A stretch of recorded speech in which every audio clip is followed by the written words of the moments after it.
So,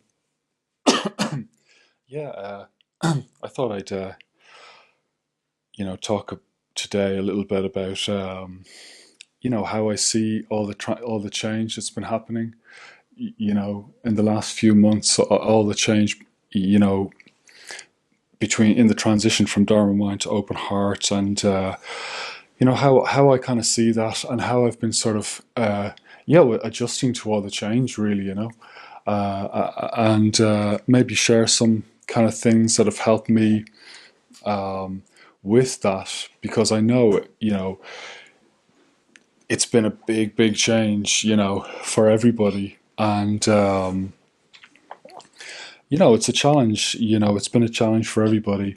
And, I think people are still just adjusting to, to all the stuff. I mean, uh, you know, we have a new teacher, or new teachers, new practices, new form, guru yoga, music. We don't have whites anymore, no guesses, you know, um, new retreat schedules, retreat format, everything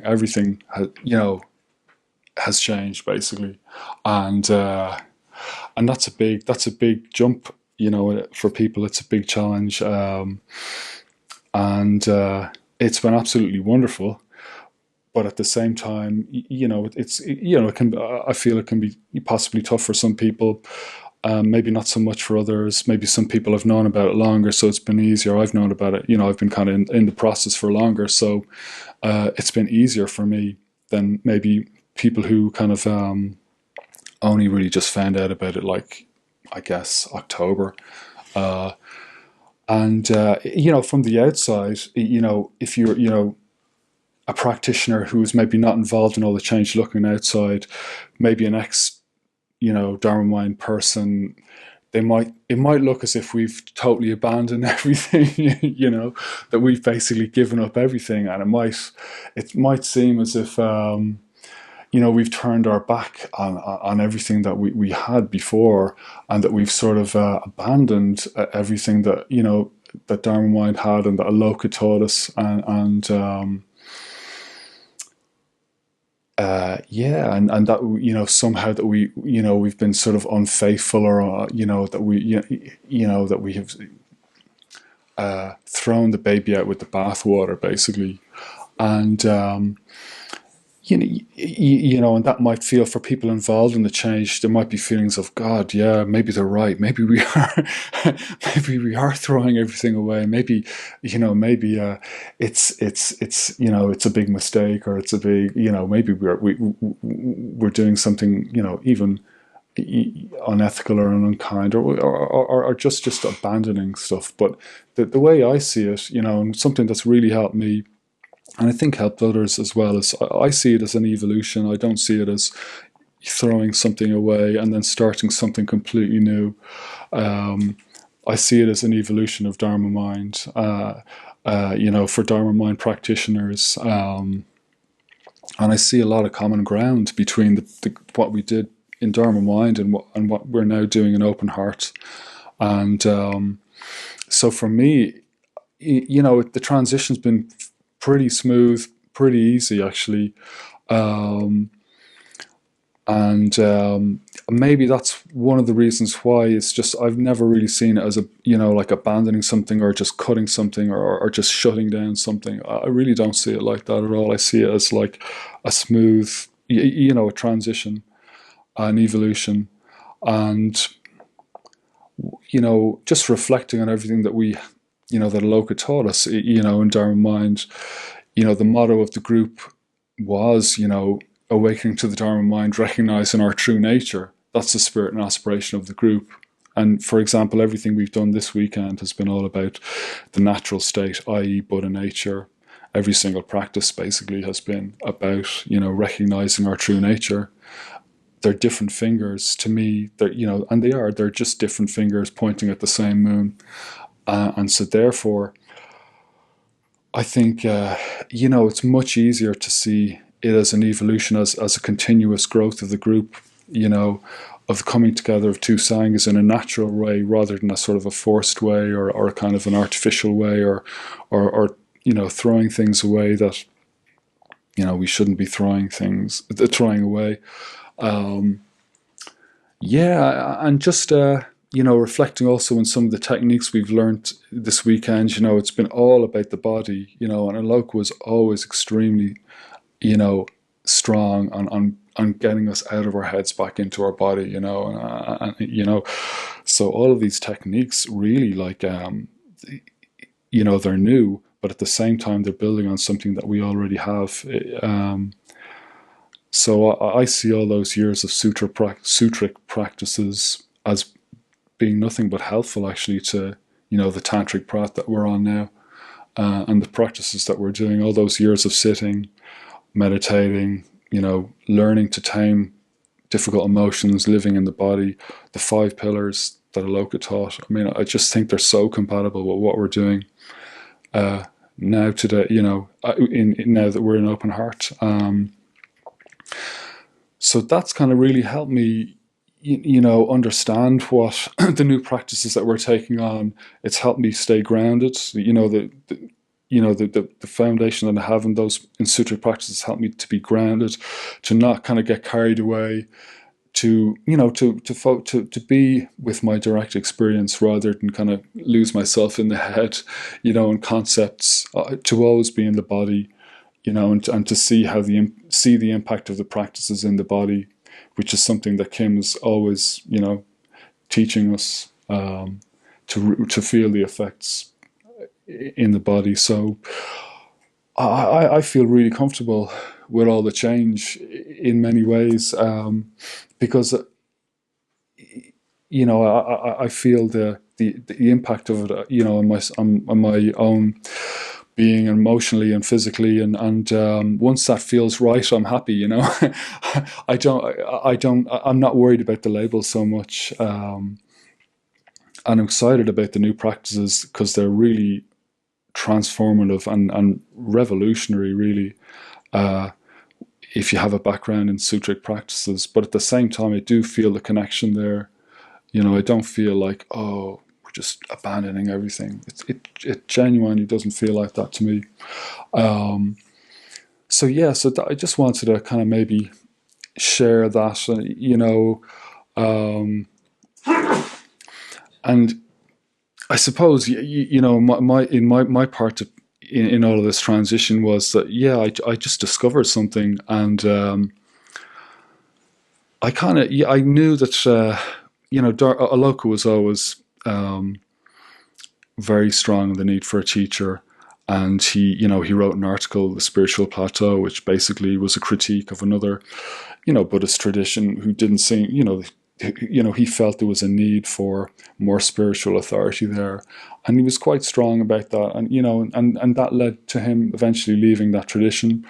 But it wasn't something that he was willing to compromise on, really. It was like, you need a teacher no matter what you're doing, what practice, what school of Buddhism you're involved in. It's vitally important.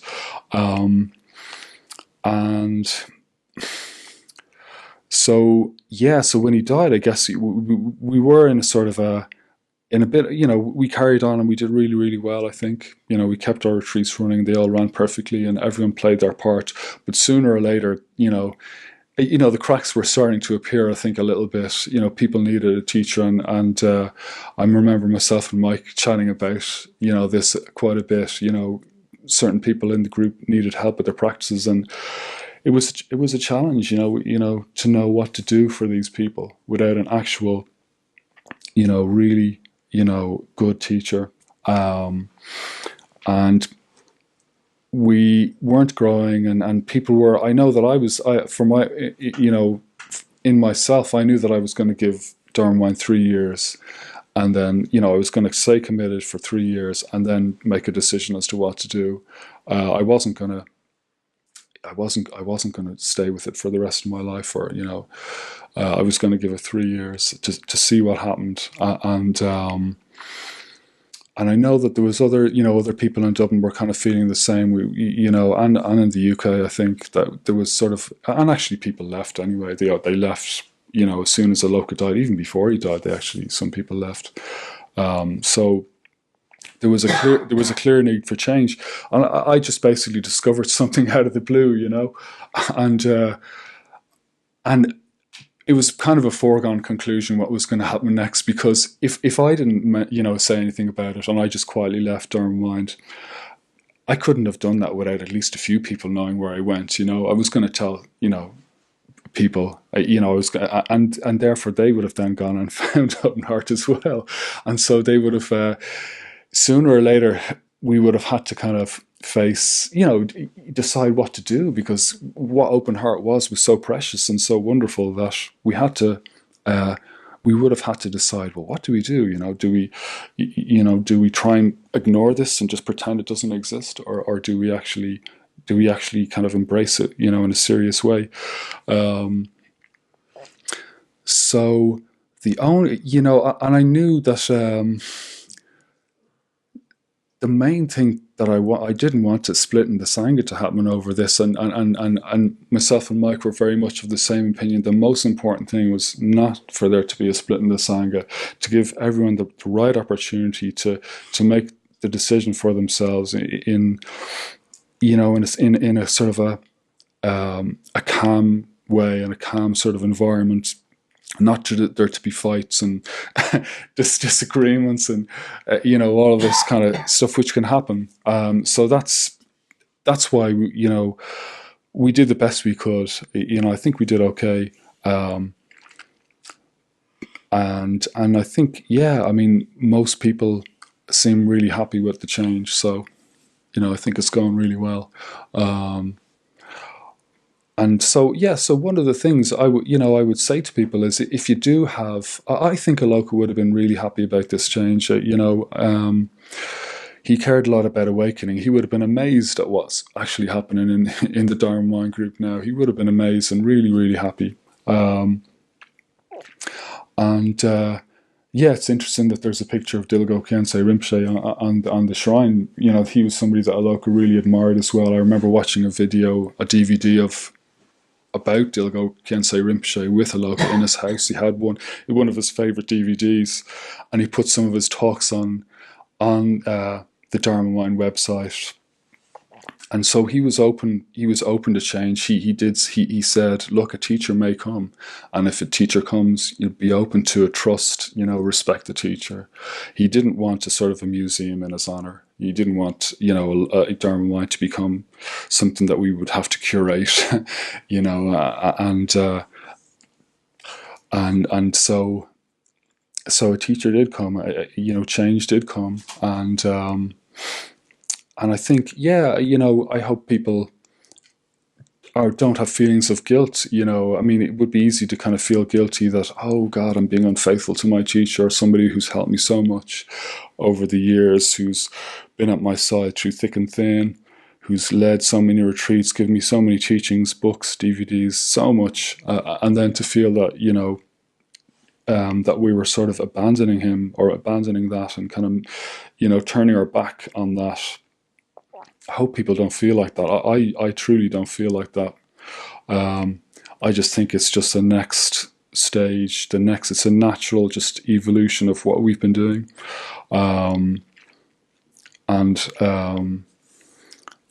I don't, I know that there can be a tendency. It's a bit like being in a relationship with somebody for a long time. You're married to somebody, and I've said this before, and they get sick and they die. You have a period of grieving after they die, and you go through that period, and you probably still, that takes many years to kind of fully, accept the fact that somebody's died. But then maybe you heal enough so that you feel that maybe there's, other opportunities come along in your life. Maybe you meet somebody else.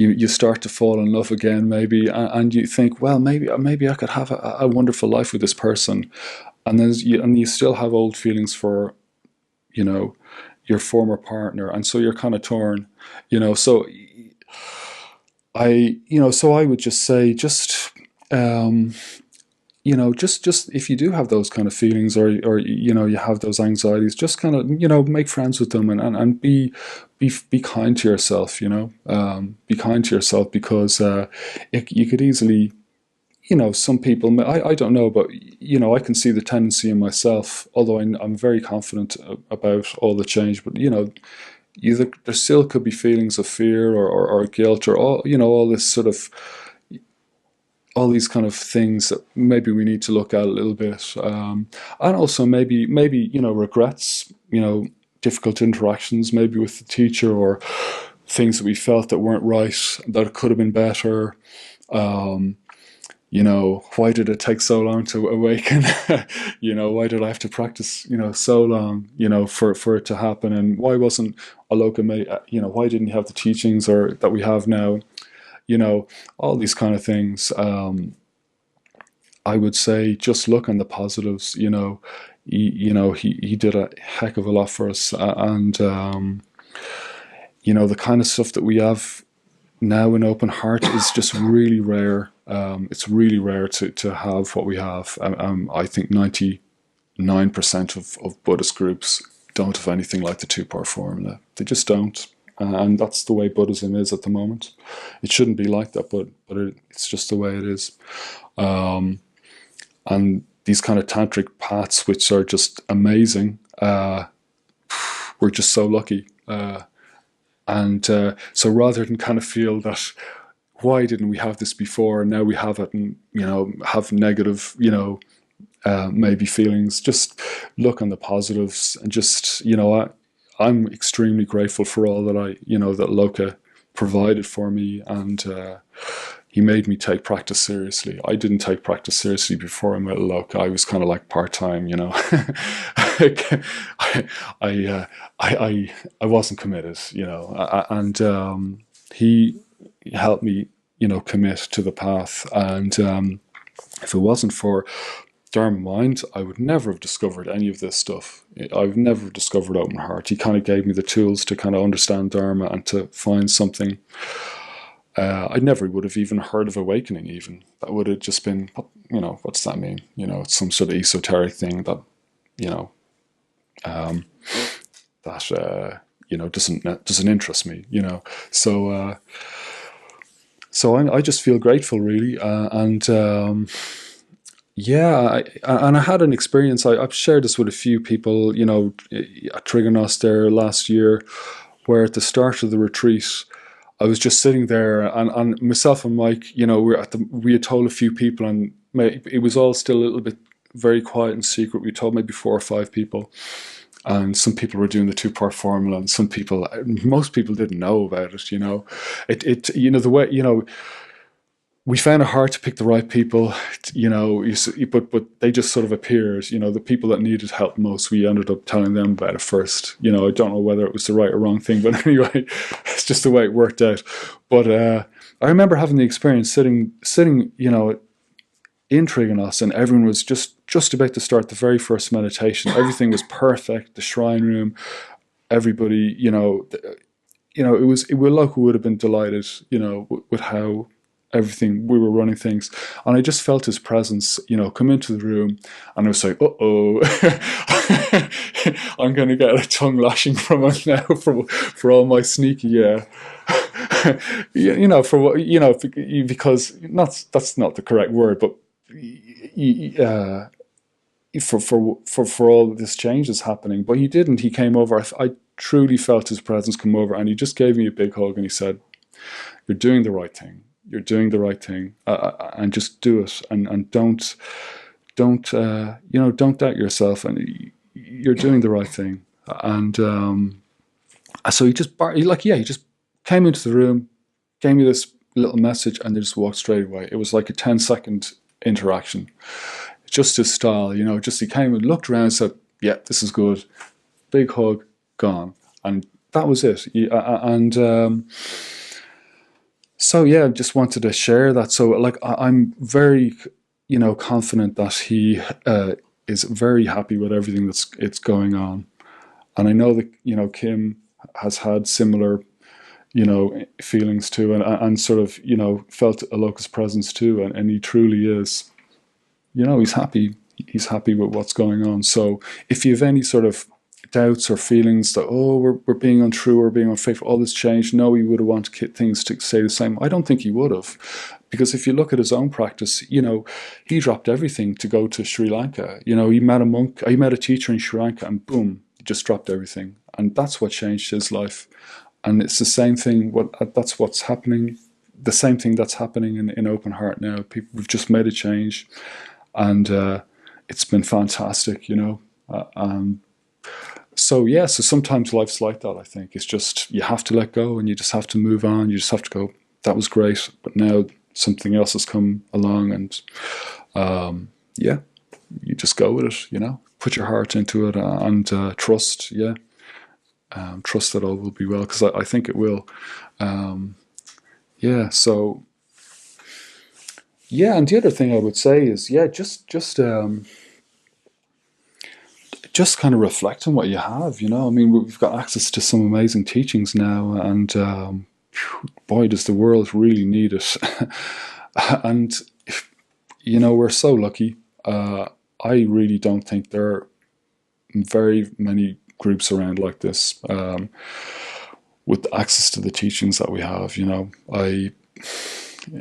they're clearly highly effective and wonderful, and I'm very grateful, you know, to the guru. Yeah, yeah, yeah.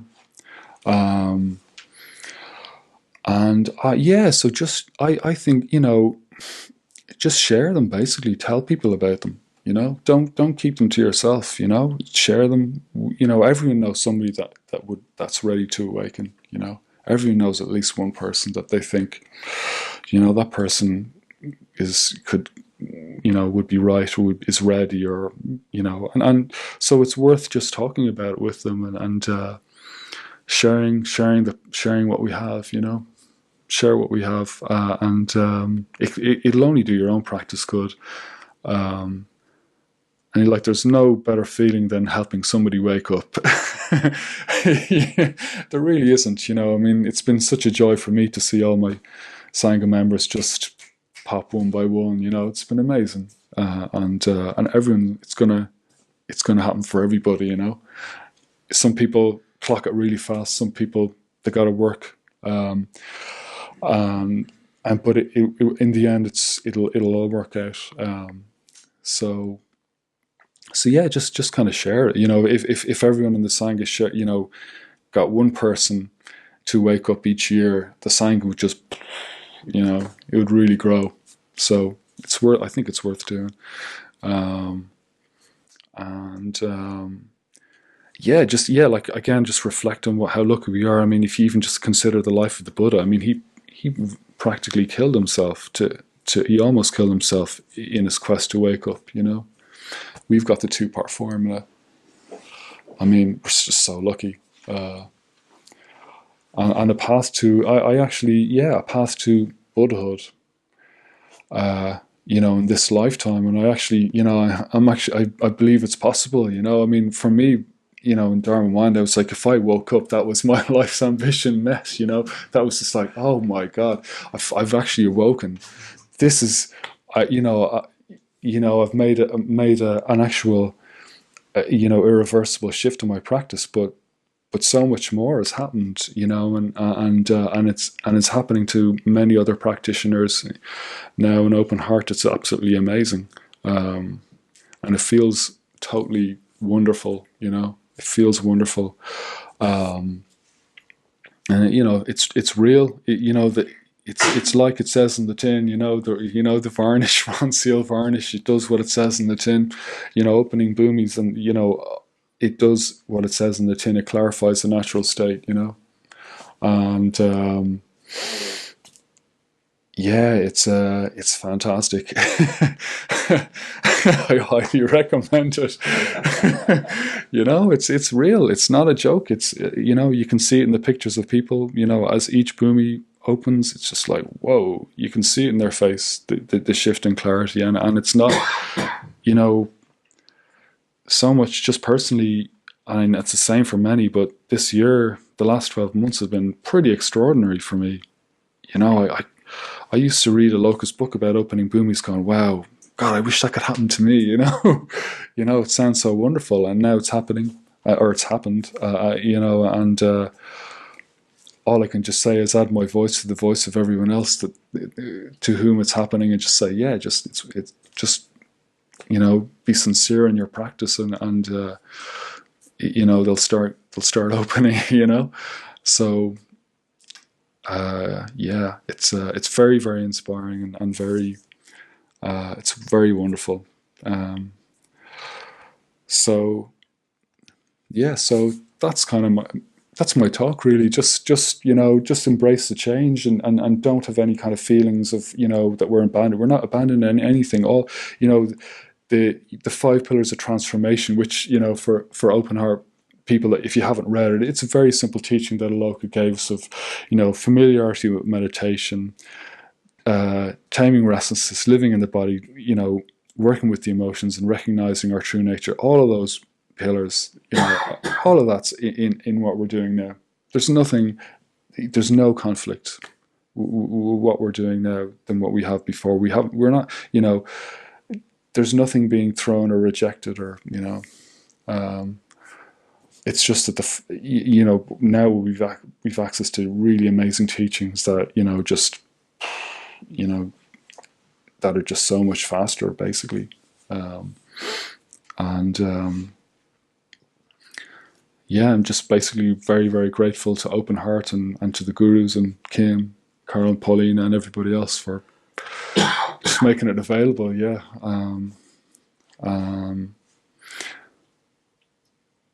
So yeah, that's yeah, just you know, it's true. Just I just encourage everybody to just keep going, share the Dharma. Don't be, you know, you do your, I know it's a lot of change, but look, see it as an evolution, and, you know, don't feel like this, what you've done before is invalid. It's absolutely not. It's extremely helpful to practice. Yeah, all that groundedness and all those years of training, you know, you know, has kind of like sorted out so much stuff for you, so that when you, now that you come to this, it'll only be for the benefit. And yeah, so that's my talk. Thank you.